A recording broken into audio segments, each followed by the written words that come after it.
1 घंटे तक मैं अहिंसा पे उनको समझाऊंगा तो पलट के 10-20 सवाल कर देंगे। और मैं 5 मिनट अगर हिंसा पे बोलूंगा ना, मुझे पे ताव भी दे दिया, तो हिंसा बड़ी जल्दी समझ में आती है। 1 घंटा समझाने के बाद भी अहिंसा समझ में नहीं आती है, लेकिन जरा सा इशारा करते ही हिंसा बड़ी जल्दी समझ में आती है। मनुवादी अपने स्कूल में बच्चों को सिखाते हैं ओम भूर्भुवः स्वः, ये क्या है? और हम अपने बच्चों को क्या सिखाते हैं? संविधान, संविधान की प्रस्तावना, अंधविश्वास को नहीं मानना, पाखंड को नहीं मानना। अरे भाई, वो कल्चर सिखा रहे हैं, वो उस कल्चर को बचपन से ही दिमाग में डाल रहे हैं। क्या कल्चर है? अंधविश्वास पाखंड का कल्चर है, बचपन से रोपित कर रहे हैं। आपका कल्चर क्या है? जब बाबा साहेब ने आपकी रेखा जो है स्पष्ट कर दी है कि आपको बौद्ध बनना है और बौद्ध बनाना है, तो आपके पास और क्या कारण रह जाता है कि उनकी बात से आप इनकार कर सकें? 21 दिसंबर प्रज्ञा बुद्ध विहार दिल्ली विकासपुरी में जो है धम्पा संघ का वार्षिक कार्यक्रम है, सांस्कृतिक परिवर्तन दिवस। मैं बताना चाहता हूं कि परम पूज्य बाबा साहब डॉक्टर भीमराव अंबेडकर ने 25 दिसंबर को जो मनुस्मृति दहन किया था, तो हमारे लोगों ने जो है हर बार 25 दिसंबर को मनुस्मृति को जलाने की एक प्रथा बना ली, परंपरा बना ली, जबकि बौद्ध की परंपरा नहीं है। बौद्ध सिद्धांत है कि एक बार जो मर गया दोबारा उसको नहीं मारा जा सकता, और बाबा साहेब ने अपने जीवन में कभी दोबारा उस काम को नहीं दोहराया। तो बाबा साहेब ने मनुस्मृति इसलिए जलाई थी कि हम एक कल्चर को छोड़कर दूसरे कल्चर में जो है प्रवेश करें। इसीलिए हमने जो है इस दिन को 25 दिसंबर को सांस्कृतिक परिवर्तन दिवस के रूप में मनाने का शुरू किया है। ये तो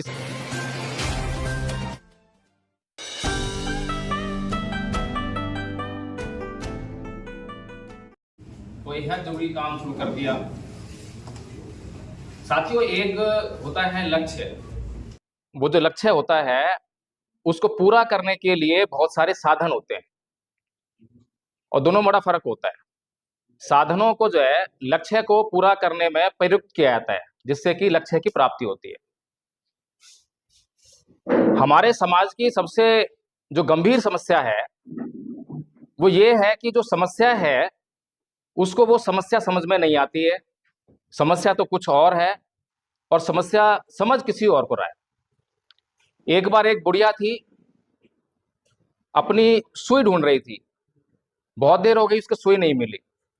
तो वहां से एक नवयुवक गुजरा, उसने भी उसकी हेल्प कराई, बहुत देर लग गई, सुई नहीं मिली। तो उसने पूछा कि हे बूढ़ी माई, क्या तुझे ठीक ठीक पता है कि तेरी सुई यहीं खोई थी?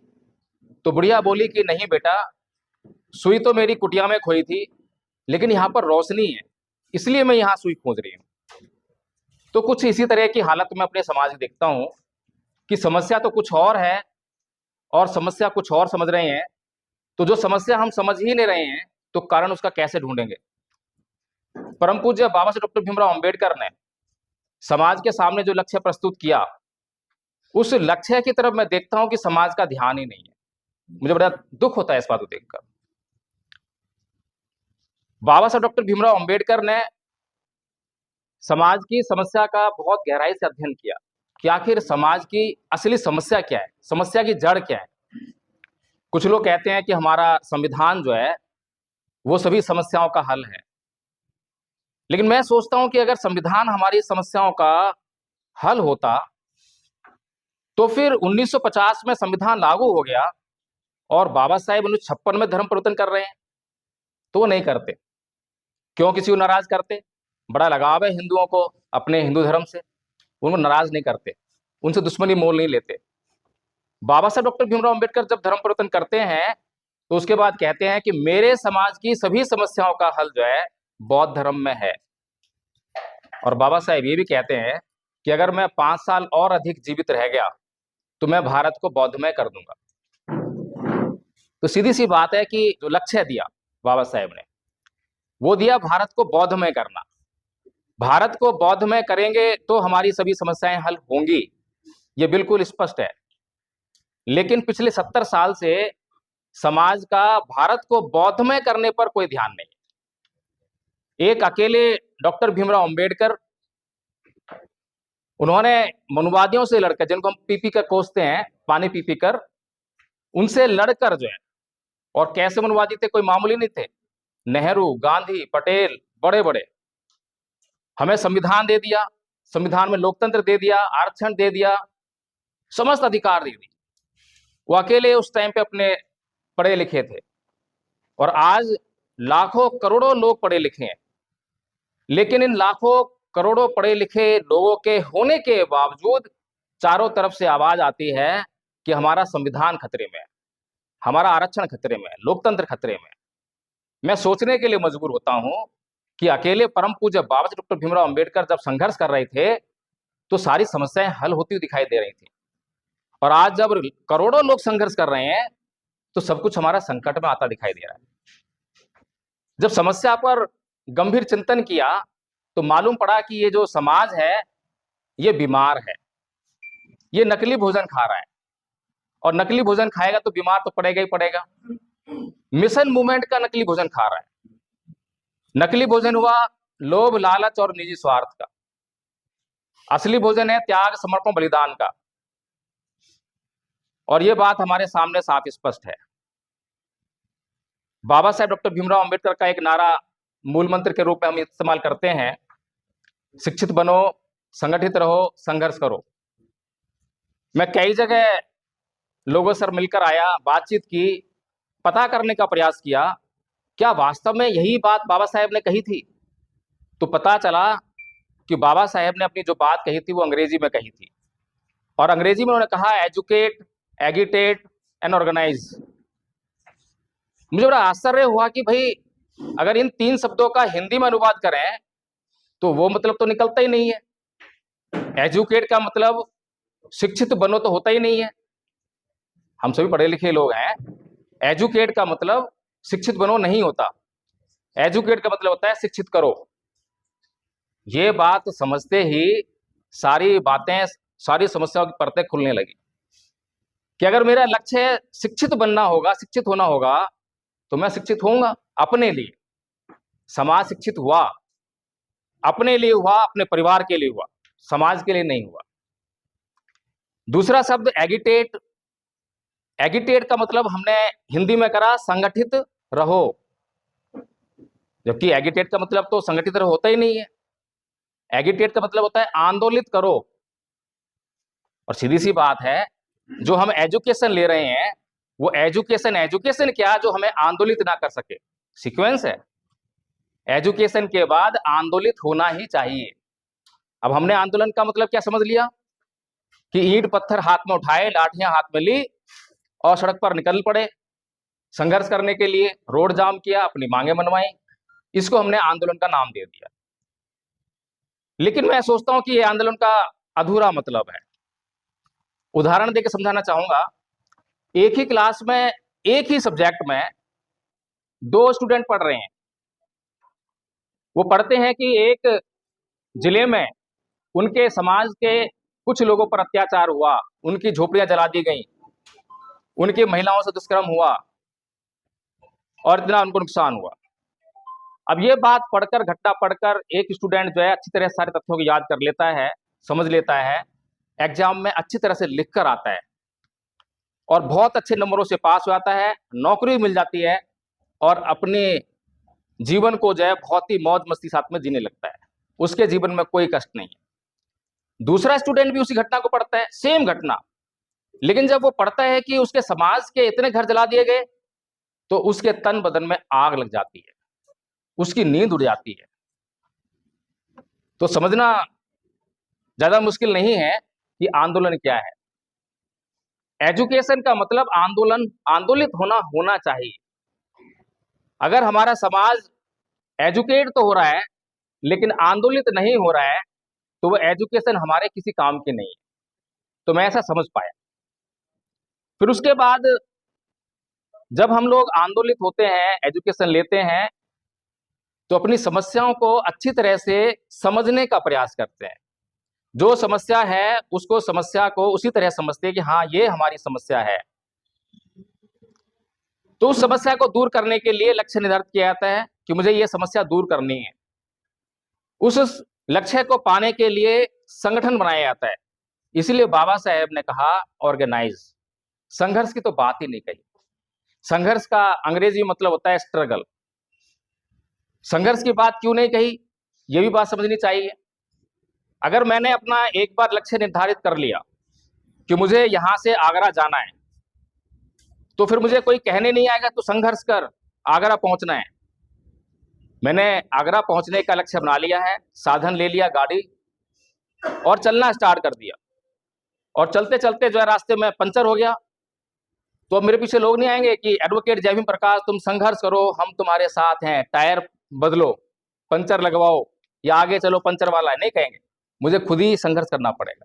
पेट्रोल खत्म होगा, कोई भी समस्या आएंगी अगर चलते समय जो है आगरा तक पहुंचने के लिए मुझे सारी जो समस्याएं हैं खुद सॉल्व करनी पड़ेंगी। अगर मेरा लक्ष्य है तो पहुंचने के लिए संघर्ष करूंगा ही करूंगा।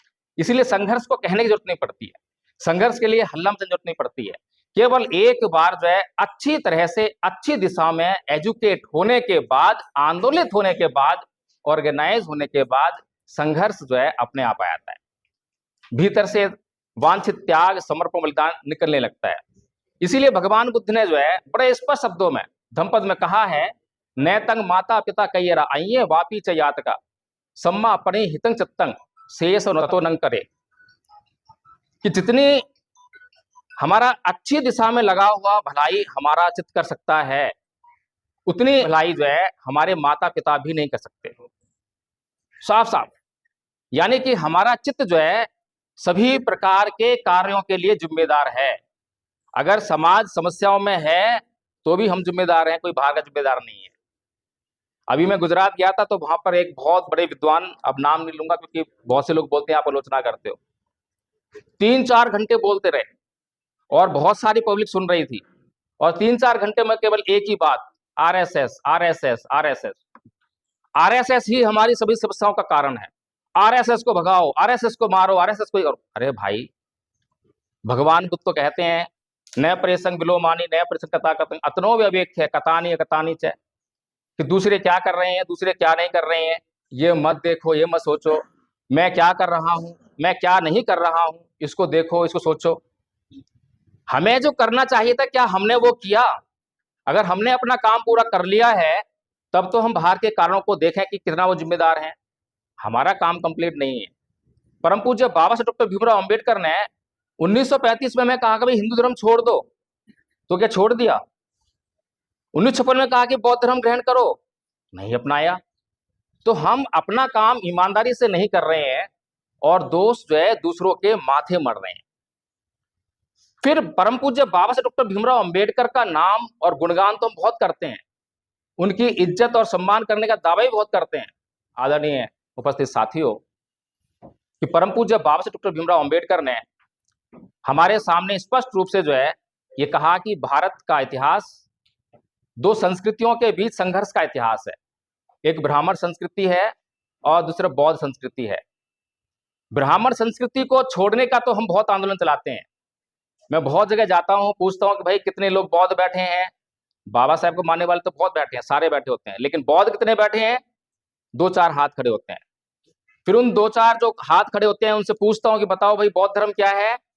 तो बोलते हैं कि हिंदू धर्म को नहीं मानना, पाखंड को नहीं मानना, अंधविश्वास को नहीं मानना, देव देवता को पूजा न करना, वैज्ञानिक दृष्टिकोण करना, ये बौद्ध धर्म है। पूछता हूं भाई और बताओ और क्या है बौद्ध धर्म? बस यही बौद्ध धर्म है। पिछले 70 साल से यही बौद्ध धर्म हम जो है इसका प्रचार करते आए हैं।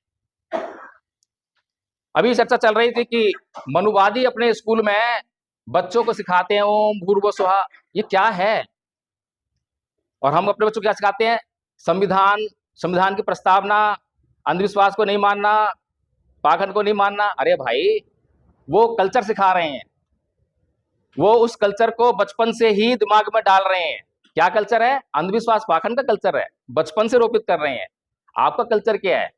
जब बाबा साहेब ने आपकी रेखा जो है स्पष्ट कर दी है कि आपको बौद्ध बनना है और बौद्ध बनाना है, तो आपके पास और क्या कारण रह जाता है कि उनकी बात से आप इनकार कर सकें?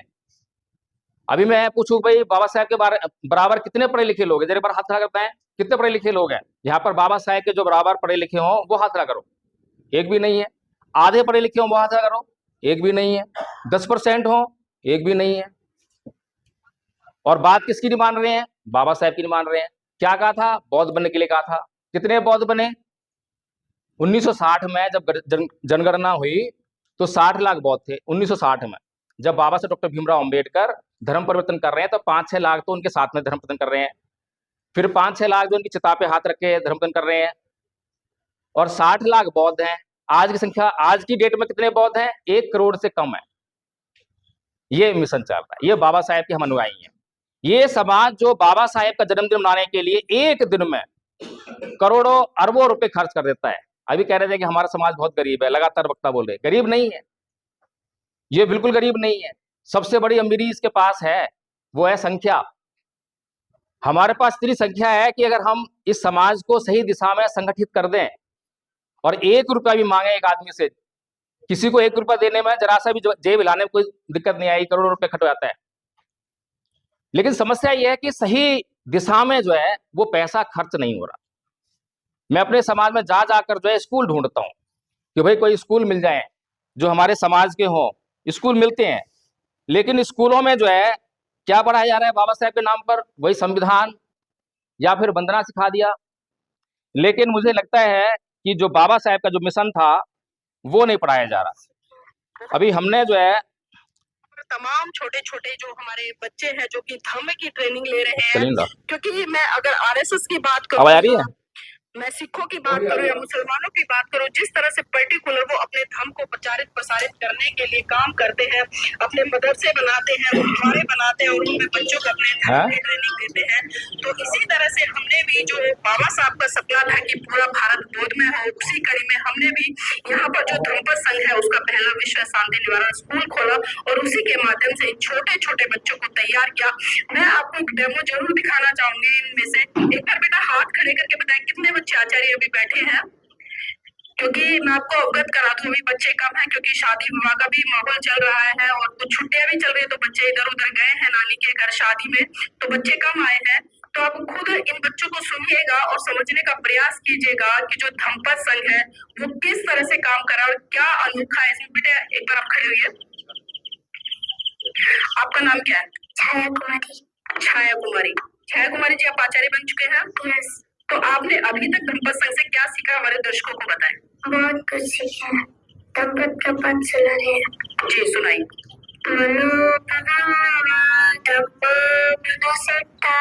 मनोमय मनसा से पद टेन वासुदेवा करोतीवा तत्तोनुंग दुःखमनयति चक्रवानात पदम। अर्थ, मन सभी प्रवृत्तियों का अगुआ है, मन ही उनका प्रधान है, वे मन से ही उत्पन्न होती है।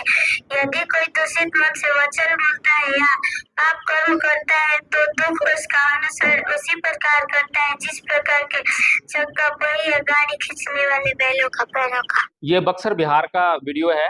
वहां पर पहला स्कूल हमें शुरू करना पड़ा क्योंकि हमारे एक आचार्य जो है उस गांव से जो है कैसे भी कांटेक्ट कर लिया उन्होंने, वहां से जो संपर्क कर लिया फोन के माध्यम से, गूगल मीट चलती है तो उसी के माध्यम से उनको ये कोर्स सिखाया। नाई का काम करते हैं तो बाल काटते काटते सामने मोबाइल रख दिया और बाल काटते काटते जो कोर्स उन्होंने याद कर लिया। ये वाला कोर्स बता रही है पूरा कोर्स। फिर उसके बाद उन्होंने अपने ही गांव के 25 बच्चों को, ये जो बच्चे हैं 25 बच्चों को तैयार कर दिया। ये सारा कोर्स उनको याद हो गया। अब हमने कहा भाई अगर ये 25 बच्चे हमारे यहाँ पर एक ही गांव में हैं तो हमारी जिम्मेदारी बनती है कि इनके एकेडमिक एजुकेशन की भी जिम्मेदारी हम ही लें। तो हमने वहाँ 2 कमरों का एक स्कूल बनाने का प्रयास किया। पहले वो छप्पर वगैरह का बनाया घास फूस का, तो पिछले मई में जो है आंधी तूफान आए 2 बार वो उड़ गया। तो फिर हमने जो है उसको पक्का करने का निर्णय किया। तो उसको पक्का करने में जब हमने लोगों से हेल्प मांगी तो 2-2.5 लाख रुपया खर्चा उस पर आया। लेकिन समाज जो है बाहर से, संघ ने तो किया लेकिन बाहर से 1 रुपये की सहायता नहीं आई, या तो हम मांग नहीं पाए। जर्नल हमने ऐसे वीडियो बना के डाले, भी मैडम जो इस वीडियो में बोल रही हैं कि इसको जो है QR कोड सेंड कर रखा है इसमें जो है सहायता करने के लिए। तो समाज की दिशा क्या है? जन्मदिन मनाते हैं, एक दिन जन्मदिन मनाएंगे, करोड़ों रुपया खर्च कर देंगे, उस करोड़ रुपए का रिजल्ट क्या है? पिछले 70 साल में कितना रुपया खर्च कर दिया? इतने रुपए में आज LBSS जो है यहाँ पर इतना महत्वपूर्ण कार्य कर रही है एजुकेशन के क्षेत्र में। कोई आसान काम नहीं है, लेकिन संघर्ष कितना बड़ा है। 2009 से रजिस्टर है, आपका रजिस्ट्रेशन है, और आज 2025 चल रही है, एक स्कूल तैयार हो पाया है। उसमें भी संघर्ष करना पड़ रहा होगा। मनुवादियों के तो हर गांव में जो है स्कूल है, जहां देखो वहीं हमारे बच्चे कहाँ जा रहे हैं, उन्हीं स्कूलों में जा रहे हैं, और दिन रात जो है वही कल्चर, सारा माहौल उनको वही मिल रहा है, हिंदू धर्म का माहौल। और ये कल्चरल ट्रांसफॉर्मेशन का मामला है, कोई मामूली बात नहीं है। अभी बहुत सारे कहते हैं, अभी मैंने कहा कि 60 लाख बौद्ध थे 1960 में, आज की डेट में 1 करोड़ बौद्ध हम कह सकते हैं। लेकिन 1 करोड़ बौद्धों का अगर उनके माइंड को स्कैन करें कि उनके माइंड में कल्चर कौन सा है, कल्चर में और उसमें बड़ा फर्क है। तो कल्चर कौन सा पाएगा? कल्चर जो लोग अपने आप को बौद्ध कहते हैं लेकिन ब्राह्मण संस्कृति से ग्रस्त हैं। क्यों? क्योंकि बौद्ध संस्कृति जो है वो अहिंसा पर आधारित है और ब्राह्मण संस्कृति जो है हिंसा पर आधारित है। साम दाम दंड भेद उनकी नीति है। लेकिन बौद्धों के भीतर तो अभी किसी पूछो भाई जब तुम्हें कोई गाली देता क्या करते हो? गाली देते हैं। एक भी बौद्ध नहीं मिलेगा जो गाली देने पर ये कहे कि भाई मैं शांत रहता हूं और शाम को समझाने का प्रयास करता हूं। बल्कि किसी को हम समझाते हैं कि भाई देखो भगवान बुद्ध का जो रास्ता है वो अहिंसा का है। 1 घंटे तक मैं अहिंसा पे उनको समझाऊंगा तो पलट के 10-20 सवाल कर देंगे। और मैं 5 मिनट अगर हिंसा पे बोलूंगा ना, मुंह पे ताव भी दे दिया तो हिंसा बड़ी जल्दी समझ में आती है। 1 घंटा समझाने के बाद भी अहिंसा समझ में नहीं आती है, लेकिन जरा सा इशारा करते ही हिंसा बड़ी जल्दी समझ में आती है। क्यों? क्योंकि बचपन से पैदा हुए हैं, यही सब सीखा है, यही सब करते हुए देखा है लोगों को और यही करते आए हैं, इसलिए इसी का अभ्यास है। तो बहुत अधिक समय ले लिया है मुझे लगता है, तो मैं क्षमा चाहता हूं आयु समिति से और मैं अपने वक्तव्य को यहीं समाप्त करूंगा। और मैं आप सभी लोगों को जो है इस मंच के माध्यम से और पूरे मंच को भी जो है 21 दिसंबर प्रज्ञा बुद्ध विहार दिल्ली विकासपुरी में जो है धम्पा संघ का वार्षिक कार्यक्रम है, सांस्कृतिक परिवर्तन दिवस। मैं बताना चाहता हूं कि परम पूज्य बाबा साहब डॉक्टर भीमराव अम्बेडकर ने 25 दिसंबर को जो मनुस्मृति दहन किया था, तो हमारे लोगों ने जो है हर बार 25 दिसंबर को मनुस्मृति को जलाने की एक प्रथा बना ली, परंपरा बना ली, जबकि बौद्धों की परंपरा नहीं है। बौद्ध सिद्धांत है कि एक बार जो मर गया दोबारा उसको नहीं मारा जा सकता, और बाबा साहेब ने अपने जीवन में कभी दोबारा उस काम को नहीं दोहराया। तो बाबा साहेब ने मनुस्मृति इसलिए जलाई थी कि हम एक कल्चर को छोड़कर दूसरे कल्चर में जो है प्रवेश करें। इसीलिए हमने जो है इस दिन को 25 दिसंबर को सांस्कृतिक परिवर्तन दिवस के रूप में मनाने का शुरू किया है। ये तीसरा कार्यक्रम है और 25 दिसंबर के आसपास जो भी संडे पड़ता है उसको हम चुन लेते हैं। तो इस बार जो है 21 दिसंबर चुना है। आप सभी लोग जो है इस कार्यक्रम में सादर आमंत्रित हैं। बहुत बहुत आभार, धन्यवाद। सबको जय भीम। होता है।